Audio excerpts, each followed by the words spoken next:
I've never done anything like this before, but I started reading a book last night, and I think it might be a bit of a life changer. And as I read the second chapter this morning, I decided that I needed to document reading this book and then implementing its practices. This could just be my musings and ramblings as I read through this book, and it could turn into something more. I don't know yet. Yeah, I'm just in my sweatpants. It's a snow day here. The kids are upstairs eating lunch with my husband, and I just have to get some of these thoughts out of my head. I'll probably go into the background story on this in a different video if this turns into something. But yesterday I got this book in the mail, Mind Your Body by Nicole Sachs. Normally I wouldn't have bought something like this, but my physical therapist recommended it to me a few days ago, and I read the first chapter last night right before bed, and my husband wasn't in bed yet, and I just felt like I need to process what I've just read. I think this could be a huge game changer for me. And then this morning I kind of bombarded him with all of my thoughts and rushed through my morning tasks so that I could read another chapter of this book. And it was during the second chapter that I decided I have to document my journey with this. A revolutionary program to release chronic pain.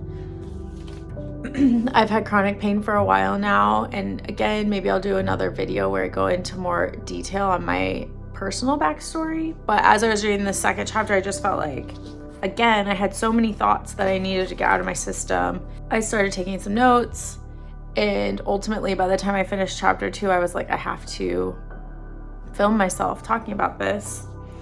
And my goal will be to film myself after each subsequent chapter. But I feel like even from reading chapter 1 to reading chapter 2, I evolved a lot in my thinking around some of these things. So I tried to go back and write down some notes of what I was thinking this morning when I woke up about chapter 1.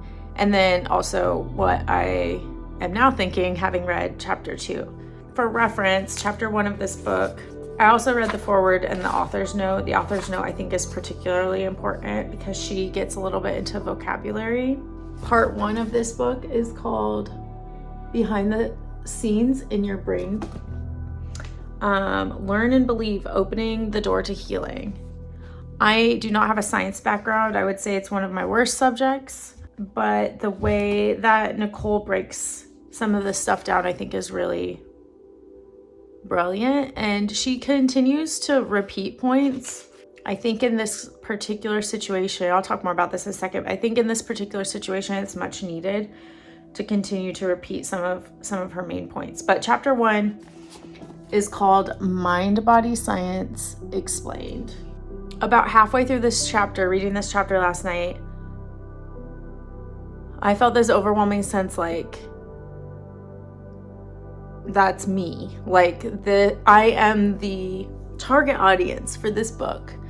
And she gets into this more, but basically any chronic pain or anxiety, like intestinal issues, back pain, headaches, anything that is essentially like unexplained, or you kind of get to an end of the road with traditional medicine and they say, you know, like you just need to manage this, or you need to learn how to live with this.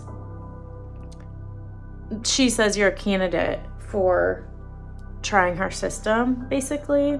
The other takeaway I immediately had reading this first chapter was that my chronic pain is very, I would say, not extreme. She talks about her own experience where she was like even given surgery as an option. And then since I've read 2 chapters now, at the end of each chapter, there's a story about a real person. And both of them also had much more extreme situations than what I'm currently experiencing. So not only am I not alone, but my situation is like a pretty mild case, I guess I would say, of chronic pain. And perhaps that's part of the reason why I haven't sought out more answers before now. When my physical therapist brought up this book last week, I was very skeptical. Mind-body science to me like is kind of like this made up, hoaxy kind of concept. And it felt very uncomfortable at first reading this book for that reason, I think. But something she said clicked for me, and she talks about how another way to think about this is as dysregulation of your nervous system. And for some reason, that clicked with me a lot more than some of the other phrases or words that are used throughout the scientific community. She makes this point many times, but the pain is not in your head. A lot of people, myself included, I think you get to a point with traditional medical science where people will start to say like, oh, like it could be something going on in your head. And that always struck a chord with me, not because I am not open to that concept, but because it was never explained well. I was experiencing real pain, and so it felt dismissive. But she talks about it as your pain is absolutely 100% real. All of these things that are happening in any chronic pain situation, it's not in your head, but she goes on to explain that the solution is also not necessarily a physical solution. So like, oh, you have a headache, you're not necessarily just going to take an Excedrin and it's just going to go away like it might for someone who doesn't experience chronic pain. Another big point in the first chapter is about the connection between stress and physical pain or physical experiences. So she talks about how like, it's perfectly normal and people accept the fact that, a stressful day at work or a stressful day at home with the kids, in my case, can lead to a headache at the end of the day. That's very normal. Or if you're having a lot of anxiety about something stressful that's coming up in your life, you might have a stomach ache.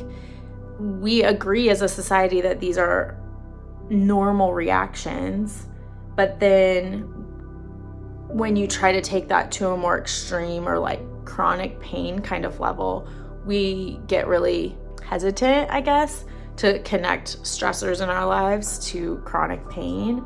All of this, again, as she's writing, as I'm reading this book, all of these things are they're making sense. And the way that she's explaining them are certainly nothing I've ever heard before. And I can't be the only one who's reading this book going, holy moly, like never thought about any of these things in this way before. Another part of mind-body science that she talks a lot about is the fight or flight response, or she also includes freezing and fawning in that type of, basic primitive reaction to things that happen in our lives.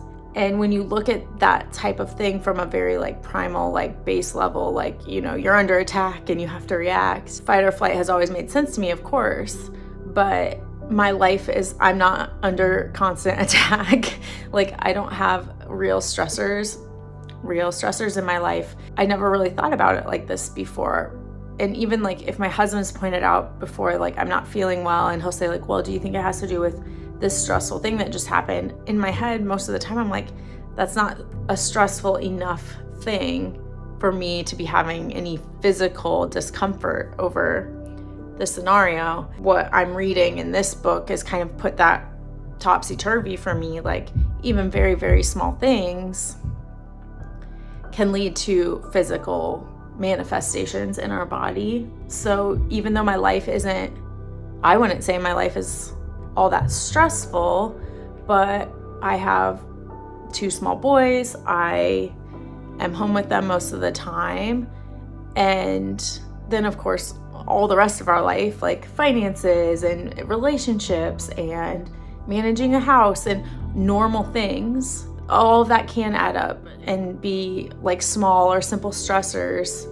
And this book is kind of opening my eyes that maybe my husband has been saying this for quite some time now, that stress is playing a factor in how I've been feeling.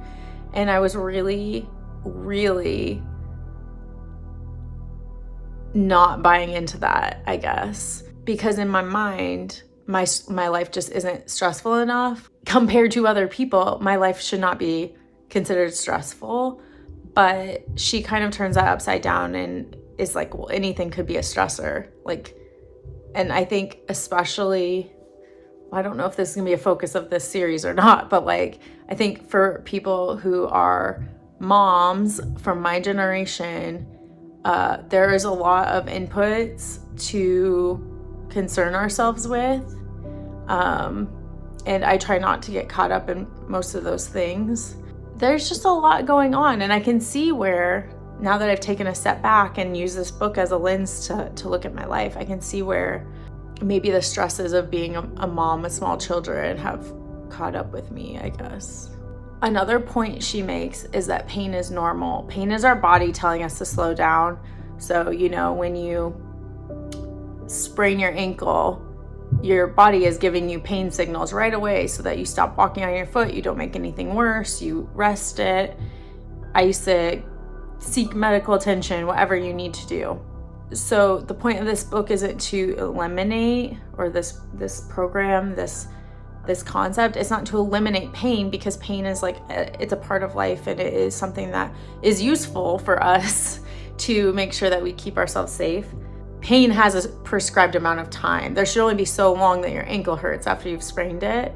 It shouldn't go on hurting for the rest of your life. Apply that to any other type of pain or internal chronic issue that you've been dealing with. Like one of the things that she talks about multiple times so far in this book is long COVID. And actually the first story at the end of chapter 1 is about someone who experienced long COVID and how it just went on and on and on. And ultimately mind-body science was what helped this person kind of overcome their long COVID symptoms. I very much believe in Western medicine, and I've sought out a lot of help from medical professionals over the years, but I'm very receptive, I guess, and maybe it's just based on all the things that I've been through in the last few years. Like maybe I'm finally at a point where I'm ready to maybe try something that feels different, feels like I am a little skeptical, but we can, I think, turn to chapter 2, because chapter 2 is titled A Whole Chapter on Brain Science.